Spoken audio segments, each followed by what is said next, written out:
Halo Lex Indonesia, kali ini kita akan bahas sebuah mobil bekas sport yang bisa dikatakan sebenarnya memiliki bandrol harga terjangkau, tapi Anda harus mengetahui apa saja yang harus Anda perhatikan saat ingin membeli mobil ini, karena memang sebenarnya mobil ini pun juga punya beberapa titik kelemahan.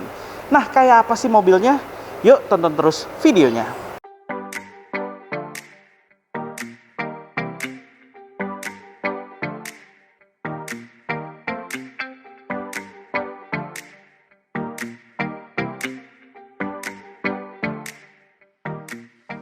Mazda RX adalah mobil sport ikonik yang dibuat oleh Mazda dari generasi ke generasi. Dan salah satu generasinya ini adalah Mazda RX-8.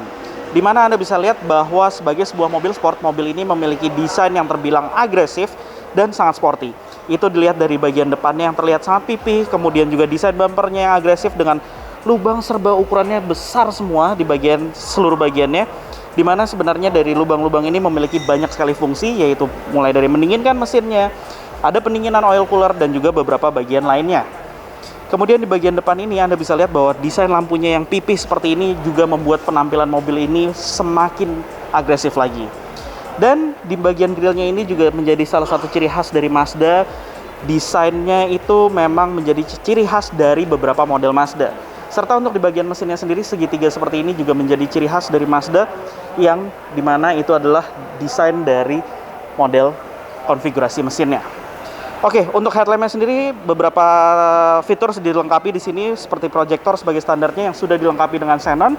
Lampu jauhnya masih menggunakan bohlam halogen biasa, dan lampu kecilnya ini dilengkapi dengan sebuah proyektor kecil. Kemudian untuk lampu sennya sendiri juga masih menggunakan bohlam pijar biasa.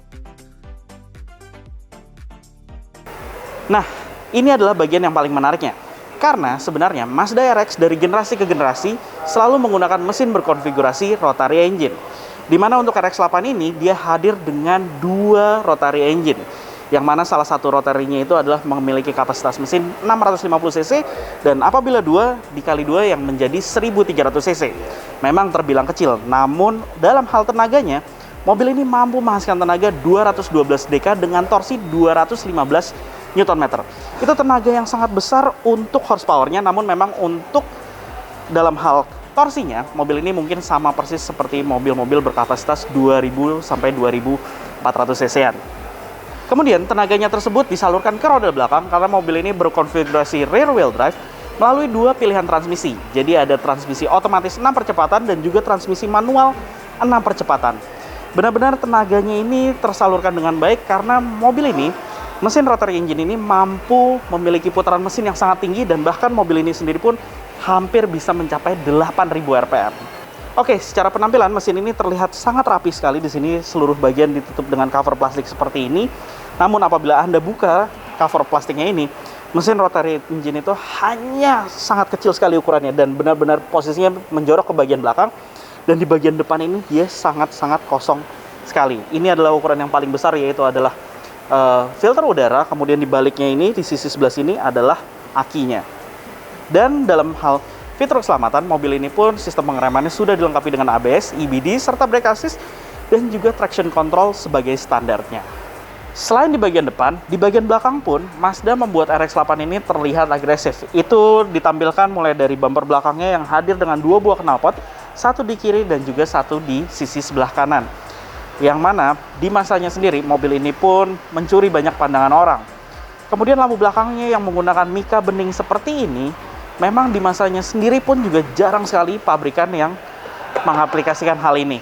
Itu pun juga membuat penampilan mobil ini di bagian belakangnya terlihat sangat agresif. Ditambah dengan adanya warna mika merah dan juga lampu sen di bagian dalamnya yang membuat penampilannya cukup variatif di sini. Dan garis-garis seperti ini pun juga membuat tampilannya pun semakin sangar.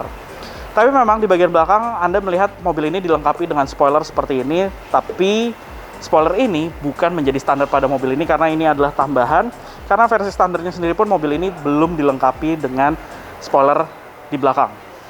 Dan di bagian belakang ini untuk lampu remnya sendiri dia menjadi satu di bagian sisi tengah untuk lampu senjanya, lampu mundur, dan juga lampu sen yang seluruhnya masih menggunakan bohlam pijar biasa. Dan di bagian tengah ini dia dilengkapi dengan third brake lamp di sini yang cukup unik penempatannya, dan ukurannya pun cukup besar. Biasanya modelnya lebih memanjang dan pipih. Tapi kalau dia posisinya seperti ini. Dan selain itu, di bagian belakang ini memang untuk di bagian bawah mungkin Anda melihat di sini ada seperti diffuser yang terlihat sangar, tapi sebenarnya diffuser ini adalah diffuser tambahan karena modelnya untuk versi aslinya dia tidak seagresif ini. Oke, sekarang kita lihat ke bagian bagasinya. Untuk bagasinya sendiri, sistem membukanya bisa dari dalam kabin atau menggunakan anak kuncinya seperti ini, dan bahkan ada yang dari remote-nya juga. Oke, kita buka. Dan Anda bisa lihat kapasitas bagasinya sendiri pun mobil ini sangat besar. Namun memang untuk memasukkan barangnya, dia aksesnya terbilang cukup kecil di sini, hanya selebar ini. Namun untuk kapasitas seperti saya bilang tadi, dia besar dan cukup dalam, dimana memang sebenarnya di bagian dalam ini juga tidak ada tempat penyimpanan lainnya. Di sisi kiri maupun sisi kanan memang open space saja. Namun Anda mendapatkan tempat penyimpanan untuk toolkitnya yang berada di bagian sisi pojok bawah ini. Jadi membuat Anda dapat dengan mudah untuk menjangkaunya. Dan sayangnya di bagian kap bagasinya ini dia belum dilengkapi dengan peredam untuk standarnya.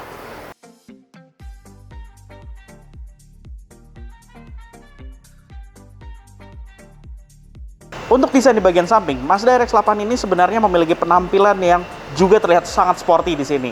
Dia terlihat sebagai mobil 2 pintu, kemudian ala coupe yang terlihat kuat, dan beberapa desain yang juga sebenarnya menjadi pakem dari Mazda RX dari generasi ke generasi.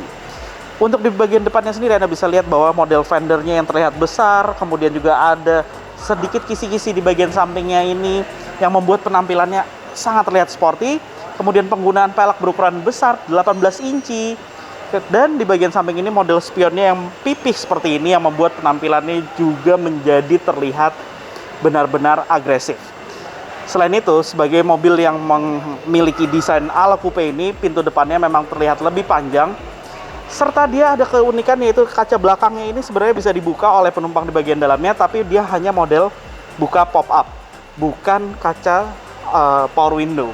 Jadi benar-benar di bagian belakangnya konvensional sekali. Kemudian kaca belakangnya ini pun juga memiliki keunikan, yaitu adalah kacanya yang dia menekuk ke bagian samping, dan ini sudah sangat jarang sekali ya mobil-mobil modern menggunakan model kaca menekuk ke bagian samping seperti ini. Kemudian sistem pengereman pun sebagai standarnya dia sudah dilengkapi dengan disc brake pada bagian depan, serta di bagian belakang mengingat mobil ini memiliki horsepower yang cukup besar. Nah, sekarang kita akan masuk ke dalam kabinnya, dan yang paling unik dari mobil ini adalah mobil ini sebenarnya lahir sebagai sebuah sedan sport 2 pintu, tapi sebenarnya dia bisa diakses juga ke pintu bagian belakangnya dengan cara harus membuka pintu depannya terlebih dahulu, dan juga pintu belakangnya dibuka berlawanan arah, suicide door seperti ini. Jadi dia tidak ada pilar B-nya sama sekali. Oke, sekarang kita masuk ke bagian baris pertamanya dulu. Nah, sekarang saya berada di bagian interior dari Mazda RX-8 seri 1, yang mana ini adalah generasi 1 sebelum melakukan facelift. Untuk di bagian interiornya sendiri, sebenarnya mobil ini menampilkan ala-ala sporty yang cukup tingkat tinggi. Kenapa? Karena Anda bisa lihat di sini mulai dari instrumen clusternya dengan menunjukkan model analog pada putaran mesin di bagian tengah dengan ukuran yang sangat besar, dan juga dia mencapai putaran red line hampir 9.000 rpm. Kemudian juga bagian joknya, di mana model joknya ini jok semi bucket, yang mana model kepalanya ini segitiga yang menggambarkan dari model mesin rotari. Kemudian di sini juga konsol tengahnya yang memperlihatkan ala sporty dengan shift knob-nya yang juga segitiga, serba segitiga semuanya yang menggambarkan sebuah mesin rotari. Oke, sekarang kita mulai dulu dari bagian dashboardnya. Di bagian dashboardnya ini adalah versi ATPM, di mana untuk versi ATPM Anda tidak mendapatkan layar di bagian tengahnya, karena layar di bagian tengah itu berfungsi sebagai navigasi, sedangkan di bagian bawahnya ini ada sebuah layar digital kecil, di mana layar digital kecil ini memiliki berbagai fungsi, yaitu di sisi kiri adalah penunjuk jam, di bagian tengah adalah penunjuk untuk sistem infotainment, entertainment, dan juga di bagian sisi sebelah kanan ini adalah layar yang menunjukkan di bagian AC-nya. Oke, sistem entertainment-nya sendiri modelnya terintegrasi seperti ini, di banyak sekali tombol, di mana dia memiliki banyak fitur mulai dari radio, kemudian CD, kaset, dan juga ada mini disc khas sekali dari mobil-mobil lansiran Jepang. Kemudian di sini dia ada berbagai tombol, di mana tombol-tombol ini juga untuk mengatur dari fitur sistem entertainment-nya. Lanjut di bagian bawahnya. Nah, untuk di bagian bawahnya ini AC-nya ini AC digital, di mana di sisi kiri modelnya dia memang masih putar seperti ini. Untuk model putar sisi sebelah kiri adalah untuk blower AC, di mana blower AC-nya sendiri pun juga ditunjukkan pada layar digitalnya. Kemudian di bagian tengah ini ada beberapa tombol, di mana tombol AC, defogger kaca depan, defogger kaca belakang, dan juga katup untuk membuka dan menutup udara luar. Sedangkan di bagian sebelah kanan ini adalah untuk pengaturan dari temperaturnya, dan dia pun juga sudah dilengkapi dengan fitur auto pada climate controlnya. Lanjut di bagian bawahnya ada konsol tempat penyimpanan asbak, kemudian juga ada soket 12 volt di sini. Dan yang ini adalah versi transmisi manual, di mana untuk transmisi manual sendiri modelnya dia 6 percepatan dan terasa cukup short di sini, short shift. Jadi rasa berkendara sportinya pun juga Anda dapatkan pada mobil ini. Selain itu, mobil ini pun juga di sini ada 2 buah tombol, di mana tombol ini adalah untuk fungsi dari heated seat untuk di bagian sisi penumpang dan juga pengemudi.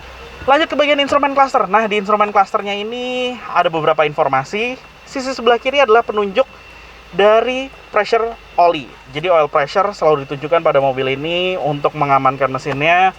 Anda bisa mengetahui kondisi dari oil pressure. Kemudian di bawahnya ada sebuah layar digital, di mana layar digitalnya ini fungsinya hanya menunjukkan trip meter dan juga odometer. Memang belum ada fitur MID pada mobil ini.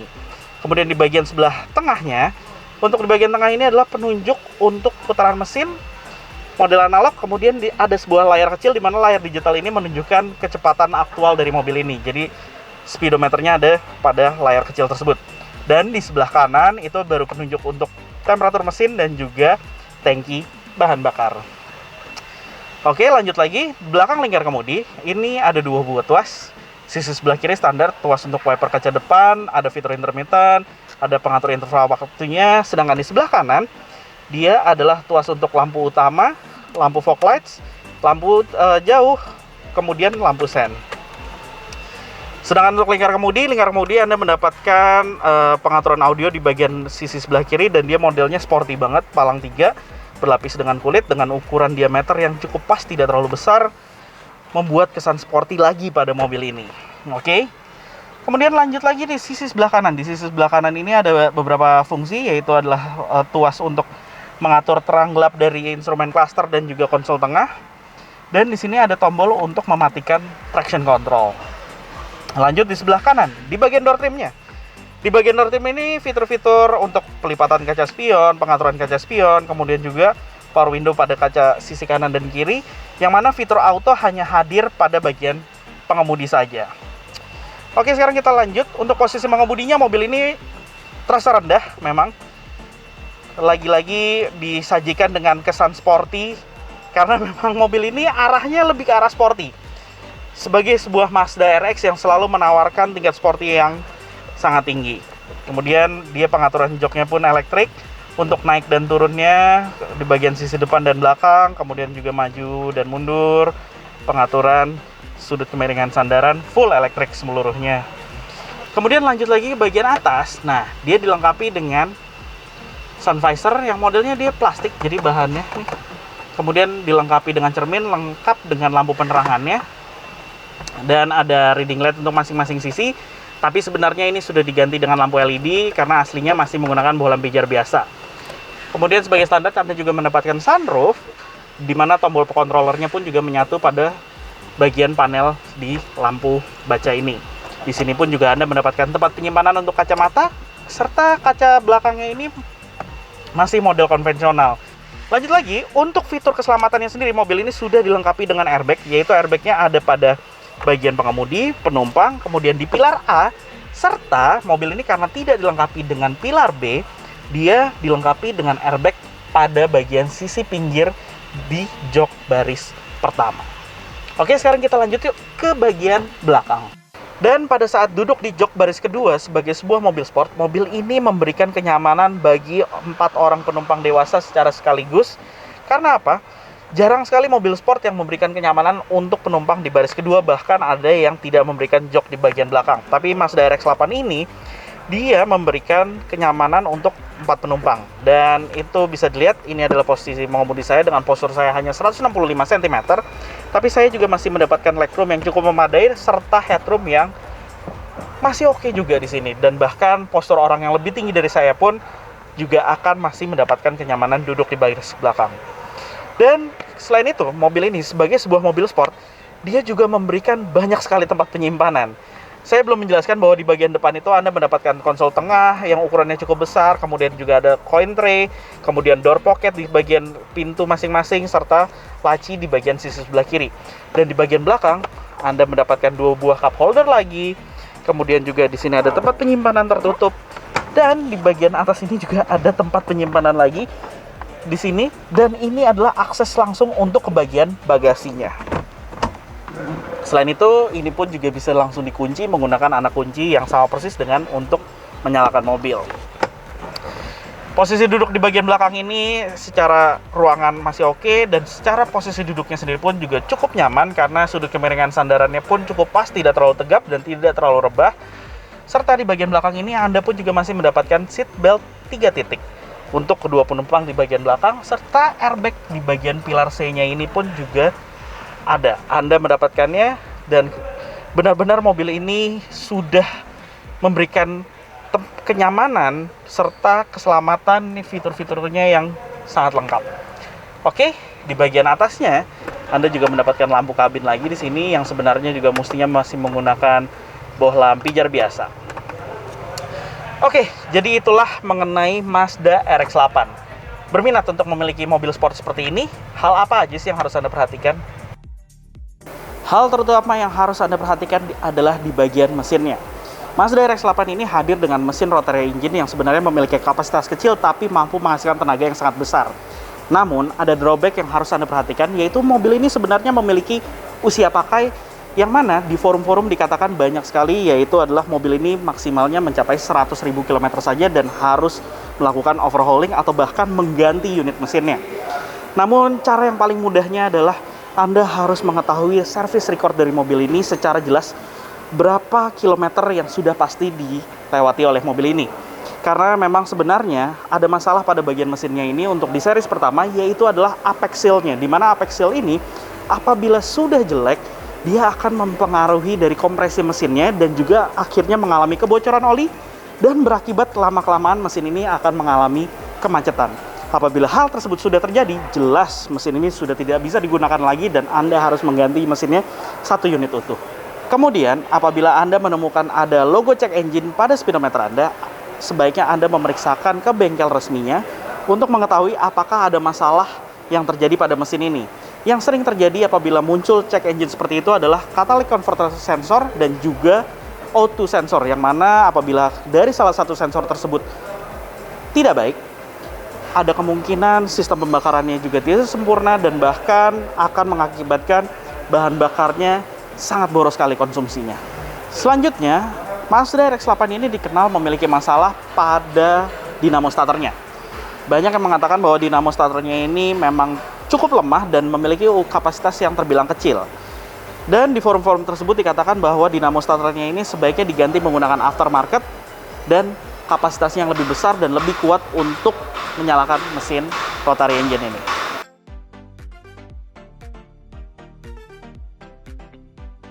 Hal yang berikutnya yang harus Anda ketahui adalah lampu belakang RX-8 ini kerap memiliki masalah, yaitu adalah kebocoran angin dan juga masuknya air ke bagian dalam yang berakibat dia mengalami embun di lensanya. Dan cara paling mudah untuk mengatasinya adalah Anda harus melakukan penggantian seal di bagian belakang lampunya untuk mencegah berhentinya kebocoran di bagian lampu belakangnya ini. Dan itulah hal-hal yang harus Anda perhatikan saat ingin membeli Mazda RX-8 seri 1 seperti ini. Bicara soal pajaknya, mobil ini memiliki beban pajak 4 jutaan per tahunnya. Dan untuk harga pasarannya sendiri, mobil ini sudah bisa Anda dapatkan dengan nilai 200 jutaan. Yang kebetulan mobil di samping kami ini dijual oleh IEV yang merupakan dealer rekanan kami dengan harga 235 juta rupiah yang bisa Anda negosiasikan dengan kondisi odometer mencapai 60 ribuan. Jadi itulah hasil review kami kali ini mengenai Mazda RX-8 seperti ini. Jangan lupa like video ini jika Anda menyukainya, serta subscribe ke channel OLX Indonesia. Main juga ke website kami di www.lx.co.id untuk mencari mobil bekas impian Anda yang lainnya. Terima kasih telah menonton video ini, tunggu video kami selanjutnya.